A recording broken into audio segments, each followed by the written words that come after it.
What's up, you guys? Happy Friday. Welcome to the Titan for podcast episode versus the Saints and Titans. Hope we all having a good day today. I hope we all had a very Merry Christmas. We're going to talk about Christmas to start out the show. Then we're going to kind of go down and talk about all the rest of the Titans and Saints and rumors that happened all this week. Starting out with the Christmas, though, I do want to talk about my top 3 Christmas movies. My opinion, though, this is one of my favorite times of the year to watch movies, and Christmas movies are simply just the best. Starting on number 3 is one of them I kind of grew up with is The Christmas Vacation. I didn't watch this one too much now. I need to go watch it again to kind of re-grant my memory. But it's an honorable mention. You can't go wrong with it. If you like chaos, it's a chaos movie. And I think some of y'all like chaos like myself. So it is really fun and it's really a chaos movie. Number 3, we're going to go with Jim Carrey and The Grinch. The Grinch is always a classic. You can't go wrong with The Grinch. I really was scared of the Grinch as a kid. I thought the Grinch was going to come in and break into my house when I was a kid. So the Grinch is obviously really a fun movie. Actually, at the end, is very, very good. If y'all have not watched The Grinch, please go watch The Grinch. I think it's really, really good, and I recommend it. Number 2, and this is a debate. Home Alone. I'm going to put Home Alone 1 over on Home Alone number 2. Home Alone number 2 has more chaos, but I really love number 1 better. I think number 1 has good story. I think number 1 starts out really well with its Home in Chicago. It's a really, really funny movie. So if you're not watch Home Alone, go watch Home Alone. Number 1 is Elf. You can't go wrong with it. Buddy the Elf. It's just the boundless Christmas spirit. A guy coming from the North Pole to come down and see his dad in New York and throw snowballs like Patrick Mahomes. I mean, I've seen so many reels about that. I love Buddy the Elf, and it's seriously one of the best Christmas movies. If you want to get in the Christmas spirit, Elf is probably one of the biggest movies to get in the Christmas spirit. So those are my top 3 Christmas movies, and then we're going to get into my top 3 favorite traditions. So now number 3, I'm going to do this making handmade ornaments. Yes, I love this. I used to do this a lot as a kid. I haven't done this recently, but obviously when I was a kid, this was obviously a really fun thing to do, especially put on the tree, those handmade ornaments, and kind of /2, kind of /3, kind of in a way, decorating your Christmas tree. I think this is really fun to bring out your Christmas tree wherever you have it, in your garage, basement, wherever, and then you put it upstairs and you put it together and you see the Christmas tree there. Either it's fake, either it's real. Doesn't really matter what Christmas tree it is. It's just really nice to have a tree there, and then you decorate it with all the might have old ornaments put on there as when you were a kid. It's a good time. I really think it is really a good time.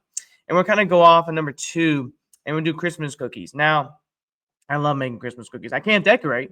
I'm very bad at doing it, but when I do it with the family, I really do enjoy it. I think that's one of the things is just spending time with the family. Doesn't matter if you can be good or bad at it. My mom's really good at decorating Christmas cookies. I'm not. I can't do it. But it's just really good time, though. Number 1, looking at Christmas lights, driving around in your car, having the window down. Oh, this is my favorite thing of the year. I always do this. I love watching Christmas lights, going around the neighborhood, wherever I'm going to go, and definitely have Christmas music on in the car. It's one of my favorite traditions to do. Those are my top 3 for both movies and traditions. All right, so now we're talking about a new name getting rumored in the head coaching cycle for this offseason, and that is head coach Marcus Freeman from the Notre Dame Fighting Irish might be making the transition to college football from the NFL. Let me explain. Marcus Freeman, who got hired as Notre Dame defensive coordinator back in 2021, took over as a Notre Dame head coach after Brian Kelly left in 2021 to now. Now, Notre Dame has actually had winning records every single year Marcus Freeman has been in the program. This year, however, Marcus Freeman, after finishing over 10 wins, they did not make the playoffs, and that's been a lot of controversy in college football. And they should have made it over teams like Alabama and Miami. In college football, if Notre Dame should join the ACC or not. The biggest thing here is to look at is Dan Graziano and Jeremy Fowler wrote this article and said the Giants have interest in Marcus Freeman. But the reason why we're talking about Marcus Freeman today is because the Tennessee Titans have done their research on head coach Marcus Freeman and still have a few other teams. Now, we do not know who those other teams have been, though. There's been teams who have not officially made a call to Marcus Freeman about having an interview. Now, that could change sooner than later. We'll find out as the next couple weeks go on. But there's some head coaching positions around the league. There's only 2 open right now. As January 4th comes around, there could be a couple more. And here are the names. John Harbaugh from the Baltimore Ravens could be definitely a big guy on the hot seat. The Ravens, who have had a horrible season, starting out 7-8 now. They started out 1-5. They kind of came back up and are about to get eliminated from the playoffs. So they lose tomorrow against the Packers. And Lamar Jackson's been injured on and off all year long. John Harbaugh is a guy who the Baltimore Ravens can potentially move on from, and that could be a name Marcus Freeman could be interested in and working with a veteran quarterback like Lamar Jackson. Cincinnati Bengals with Zach Taylor, who are finishing under 500 again for the second year in a row. That's the biggest thing to take away from here is that Zach Taylor could be bringing the team morale really down low, and the Bengals can be moving on from Zach Taylor. Moving on to Miami Dolphins, where they have Tua in a horrible situation in a $99.9 million cap hit. They could release Tua and you could take that big 99 cap hit this offseason. Mike McDaniels is another head coach you can definitely let go as well. Kevin Stefanski from the Cleveland Browns, who's a guy who's had Shadur Sanders as starting quarterback through the second half of the year. Browns also under 500, and they only have 3 wins heading into today. The Cleveland Browns could be also a team that could be letting go of Kevin Stefanski after winning Coach of the Year in 2020 and bring him to the playoffs. Those are some other coaching names as well. We'll also hear more and more rumors that could be a surprising pick, like the Raiders could be moving on from Pete Carroll. Could also shock me, but the Raiders can do that to be one and done. I don't expect it to happen and move on from everybody and just clean house. That is just my opinion, though. We'll see what happens, though. It's going to be a long off season. So those are just my opinions, though. But yes, Marcus Freeman, the biggest 2 things to look at here. If Marcus Freeman, it is not expected he has interest right now. It doesn't sound like it, but it doesn't matter. If the Ravens or Bengals job does open up, would he be interested? Or if the Giants call him and want to interview, is he going to accept? Is he going to decline? What's going to happen there? We'll find out in the next couple weeks. And Marcus Freeman is 39 years old, expected to get a lot of interest. But do you guys think Marcus Freeman is going to make the jump to college, to the pros, after 2 good seasons in Notre Dame? Let me know you guys' things in the comments as well. We're going to get to 3 good games around the NFL today, as that happened last night. And we're going to also talk about the Titans and the Saints and get into that as well. Starting out with the first game of the 3 slate on Christmas with the Cowboys and the Washington Commanders, Dak Prescott versus John Johnson. The NFL, when building the schedule back in April of this year, did not think that the Cowboys and the Commanders could be out of the playoffs, and this could be a game that they could be fighting for the playoffs if they were in playoff contention. The Dallas Cowboys, who traded Micah Parsons back in April, who had to re-ramp the whole defense, and when the time they did that, it was way too late. Dak Prescott had 307 passing yards, 2 touchdowns. Malik Davis, 103 on the ground. Devontae Williams with that big touchdown on the ground. Jake Ferguson and also Quandre Turpin with big touchdowns on passing game as well. Looking at the Commanders of John Johnson, who they lost Marcus Mariota, and they also lost Jaden Daniels is done with the season, dislocated elbow. Daniels has been on and off of injuries all year long, and now the Washington Commanders are out of the playoffs. So 39-year-old Josh Johnson making the start after Marcus Mariota going down earlier in the Packers game. Johnson went 15-23, 198. No touchdowns, no picks. Team was 92.3. Johnson did pretty well in this game on taking care of the football. They're mostly running the ball pretty decently much. Crossing Mary had 105 yards on the ground, 2 touchdowns. But also Washington's defense was pretty much to stand out today. Even though they gave 30 points, Washington's defense kept them into the game. The Lions and the Minnesota Vikings, again, both teams who we thought were going to be in playoff contention this year when the year started. Jared Goff and the Detroit Lions, and Goff had 5 turnovers, 3 fumbles on the ground, 2 picks in the air. Jared Goff and the Lions turned over the ball 6 times total as a team. Jahmyr Gibbs fumbled the ball once. How about Max Brosmer? 51 passing yards, only 3 net yards. He got sacked 7 times. What a crazy game overall wise, though. Really, really good from Minnesota Vikings defense to stand out of this game. All right, looking at the Broncos and the Chiefs game, Bo Nix and the Denver Broncos are looking to keep that number 1 spot in the AFC and looking to clinch it next weekend if they win. Bo Nix at 26-38, 182 with the touchdown and the pick. RJ Harvey had 43 yards on the ground. Bo Nix had a rushing touchdown. Chris Olakun actually had a pretty decent game, solid game. He had 1 touchdown, though. Took only 1 sack. Kept the Chiefs pretty much almost in the game. Fed the ball off to Travis Kelce, who could be playing his last time in Kansas City. So the Kansas City Chiefs go down, officially losing at home, and their season is over officially. Now let's move on to tomorrow's games with the Houston Texans and the Los Angeles Chargers. Both teams are fighting for a playoff spot. How about C.J. Stroud turning the season around? How about Justin Herbert with 25 touchdowns and 3,491 yards? Both teams have ran the ball pretty much almost the same, though. We'll see if Woody Marks is be able to go tomorrow. If he's not, Nick Chubb is expected to go tomorrow as well.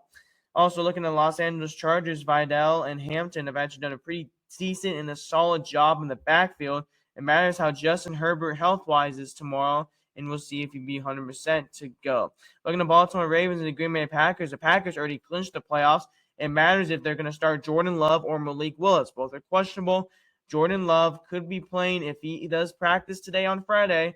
He's expected to go tomorrow, and we'll see how that goes. Lamar Jackson is currently out, and he will be missing tomorrow's game. He's listed as doubtful. We have Tyler Huntley will be starting tomorrow, along with Cooper Rush as his backup quarterback.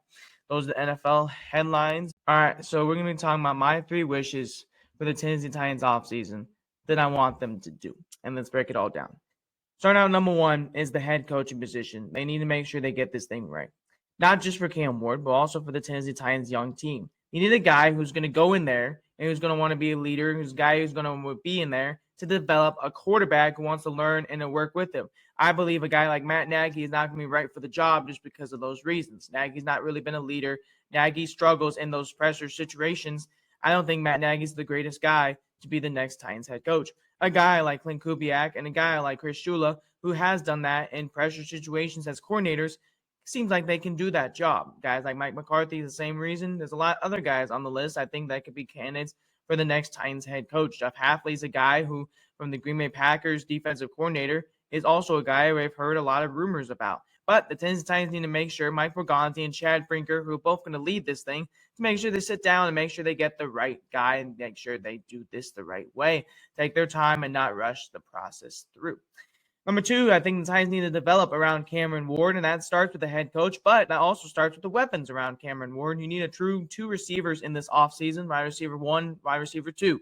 The Titans can either draft and sign one of those in free agency. Guys like Alec Pierce and Romeo Dobbs fit the wide receiver number 2 perfectly, but guys on the number 1 slot like Jordan Tyson, Carnell Tate, and Mekhi Lemon, both of those guys, all 3 of those guys in the draft seem like they can be perfect fits.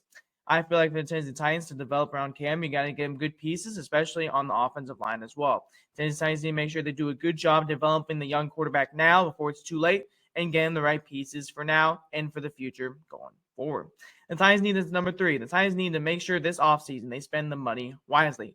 Titans have the most cap in the league. That doesn't mean go off and just spend for almost every single player that's most expensive on the target list. What I want the Titans to do is to look at players who can be needs for this Tennessee Titans defense, especially, and on offense. Players who we need, especially players who make impacts now, especially going to the future. Titans are signing for the future. They're not really signing for now. They're both. All right. Number 3, the Tennessee Titans need to spend the money wisely. What I mean by that? Sign players that you think can make both impacts now and for the future. You need to sign young guys and guys who are about 25, 26, who can be useful now and going. All right, so we're going to be talking about the Tennessee Titans. All right, number 3, the Tennessee Titans need to make sure they spend the money wisely and make sure they spend it right. The Titans, so far, they've really struggled at spending money, especially the last couple of years with Rand Carthon being the GM and having the most money in the NFL in a couple seasons ago, and them going spending for L'Jarius Sneed and Calvin Ridley. Both of those guys didn't pan out. What I want the Titans to do, though, is spend money where it's needed. On defense in the secondary, especially on offense, maybe the offensive line, getting a maybe new tackle, maybe new center, which we talked about for a long time. The Titans need to make sure they spend this the right way and not just spend for the basic, not to spend for the most expensive guys and the most guys, not to spend the money on the most expensive guys out there. They need to spend for guys that they need. So the Titans need to be smart about their money, and they make sure they get this for the future and for the now. That is my takes. That is my 3 wishes for the Tennessee Titans for this offseason. We got some injury report status on both sides of the ball, and then we're going to be talking about also some Titans versus some Saints action. To start with the Titans, we got 3 players who are out, and we got 2 who are questionable. Alec Gay, it was on the 21 practice day window, is questionable. Micah Robertson with the illness is questionable for Sunday's game as well. Femi Oladejo and Bryce Oliver and Marcus Harris, who are all out. Femi and Bryce Oliver, who are still on that 21 practice day window. Those are some injury updates for Tennessee Titans. Not too concerned, but the Saints have a lot of injuries on Sunday.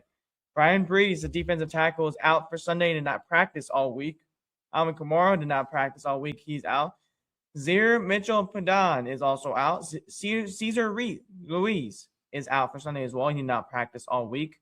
And also the two guys who are questionable is Chris Olave with the back, Mason Timpson with the groin. So we'll see if Chris Olave can go on Sunday. Obviously, he had 148 yards and 2 touchdowns against the Jets last weekend. We'll see if he can be able to get going.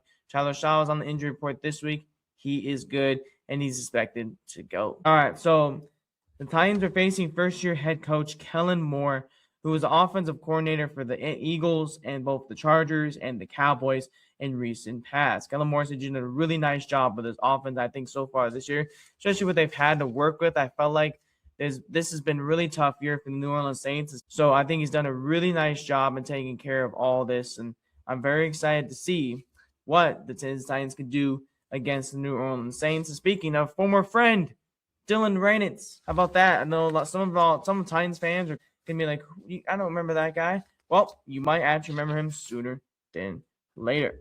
Some running backs though we gotta talk about, who probably Andrick Estime, who's going to be starting, and Evan Hall. And those are the two guys who will be starting for the Saints, and we'll see if there may be a practice squad update or not. But as of right now, those are the two guys at the Saints running back position. Meantime, one of the best defense in the league, easy top 10 this year, under defensive coordinator Brandon Staley, with 303 yards per game. They've actually done a really nice job limiting yards per play of 4.95, something the Titans have been really struggling at with 5.5 per play. The Saints have been really struggling rushing yards per game, though. They've had 126 on the ground. They're ranked number 22nd bomb in the league. They've also done a really good job of stopping the third down and fourth down. They're number 4 in third down in the NFL with 34.7%. And they have a lower point differential, which is 5.5. But large differential per game is 1.1. But the Saints have done a really nice job in the red zones. And I think that's one of the things we want to see on Sunday is if the Titans do want to get a win, they need to attack in that red zone, especially a tough defense who's done a really nice job both in the red zone and both passing and both rushing. Now we're going to be talking about my top 3 things that I think that's going to be useful for the Tennessee Titans for them to get a win on Sunday. Number 1, Tony Pollard running the ball. I think if the Titans want to get a win, they need to run the ball really well. Like I said, the Saints have averaged 126 yards average per game on the ground. If Tony Pollard wants to get anything going on Sunday, this is the game to do. Tony Pollard has had 4 straight games with 100 yards plus or more, and he's looking to get his 5th straight game with 100 yards. Also, Tony Pollard needs 51 more yards to eclipse 1,000 yards for the season. Pollard will record his 4th straight season with 1,000-plus rushing yards, that which tied Derrick Henry's NFL longest active streak. Well, I'd love to see run back number 1 with Tony Pollard and RB2 Tyjae Spears get in action, especially Spears against his former favorite team. Going on number 2, I want to see Jeffrey Simmons and this defensive line go to work. Like I said, Cesar Ruiz is going to be out for the Saints, which is a big-time guard. I want to see the Titans blitz. I want to see the Titans attack. I want to see the Titans get a lot of pressure on Tyler Shaw to make him feel uncomfortable, especially getting a couple linebackers blitz right there. And I would love to see that on the defensive line. I want to see Jeffrey Simmons get a sack. And if he does get a sack, it'll make him more than 10. And he'll be the first defensive player since J.J. Watt to get 10-plus sacks and a touchdown in the same season. That'd be remarkable. That'd be really history for Jeffrey Simmons, especially the year he's had on and off the field, with getting the Walter Payton Man of the Year nominee and also getting the NFL Community Award and now going to the Pro Bowl. So Jeffrey Simmons has had a really good year for the Tennessee Titans, both on and off. And I want to see Jeffrey Simmons get a sack or 2 in this game. Number 3, the Tennessee Titans getting back-to-back wins for the first time since 2022, when they beat the Denver Broncos and they beat the Green Bay Packers right after. Last time that happened, Green Bay Packers, the Tennessee Titans were 7-3. Traylon Burks is still here. Derrick Henry, Ryan Tannehill, Derrick Henry, and both Traylon Burks had almost 100-plus yards, his best game in his career as a Titan. In that big game against Jair Alexander, he did that little "I own you" sign.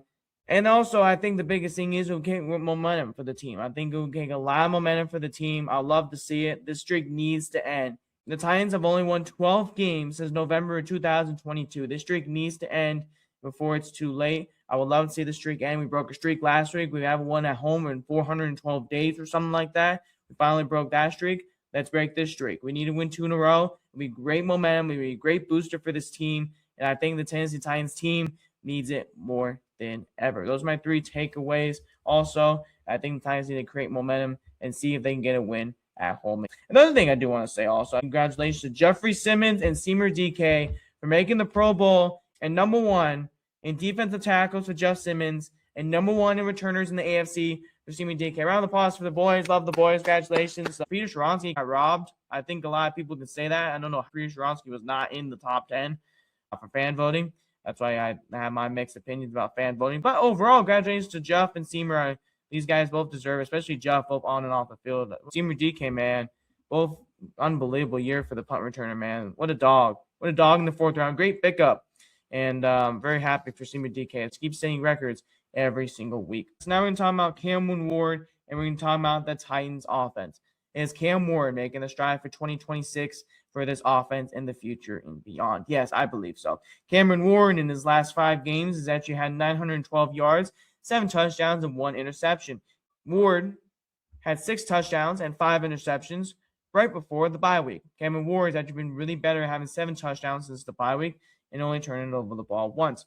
Cam Ward looks like a better quarterback. He looks like a really established quarterback. He's really starting to get comfortable in the pocket. I think that's one of the things we've really been seeing the last couple of weeks. Even though these losses to Seattle, even the loss to Jacksonville, he's kind of a little shaky. But San Francisco, he missed a couple throws. But I just want to see this quarterback get more consistent, make more completions, take care of the football more, and he's done exactly that. Cleveland was the last time he threw an interception to this day. And also, he's done a really nice job. There's someone pressure coming, he moves away from it. Before, Cam Ward didn't move away from the pressure. That's why he got a fumble against the Raiders right around the goal line, if you guys remember week 6. So Cameron Ward, I believe, is the future's team, as we all should know. Cameron Ward is going to be the light of this team. He's going to take a lot of interest, and I think that's why it's big if the Titans win at least one of these 2 next games to show that they actually progress for this new head coach coming in Nashville next season. Also, next episode, we're talking about coaches I think who should stay on the team. I have a list of 3 who should stay on the team. Also, we're going to do a mock draft next episode as well. So let's get right into now hockey with the Nashville Predators. How about the Nashville Predators? And, no, this team's not perfect.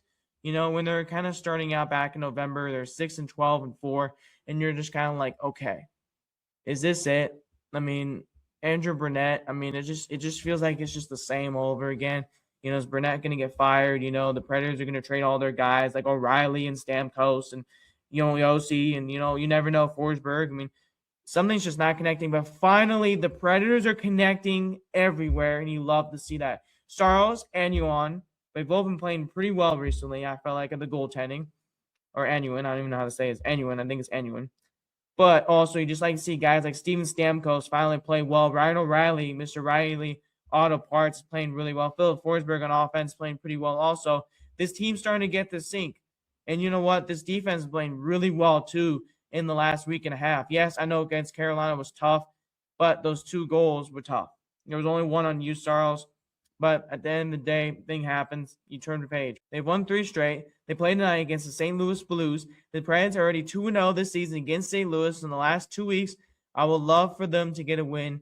Another win against St. Louis. Then they have the 6-game road trip where they go to Utah, Vegas, which is tough as always, then Seattle, then Calgary's kind of had a mid-year, and then it's Edmonton before heading back to New York. If the Predators at least either split, either at 500 going 3-3, or either go 4-2 on this road trip, heading back to Nashville and playing a tough New York Islanders team, that would be a plus for the Nashville Predators actually heading into this month of January where they play 4 straight, and then they go back on the road for a little bit. That'd be nice to see for the Nashville Predators. Let me know you guys' thoughts. But the Predators have been playing way better solid hockey lately. That's going to do it for the show. Appreciate y'all checking out the show. Like, subscribe to all that you can, and share to a fellow Titans fan. We have news coming out soon. We'll talk about that. Stay tuned to the Titan Report podcast, Instagram, and TikTok. I'll see y'all tomorrow at 7 p.m. Titan up.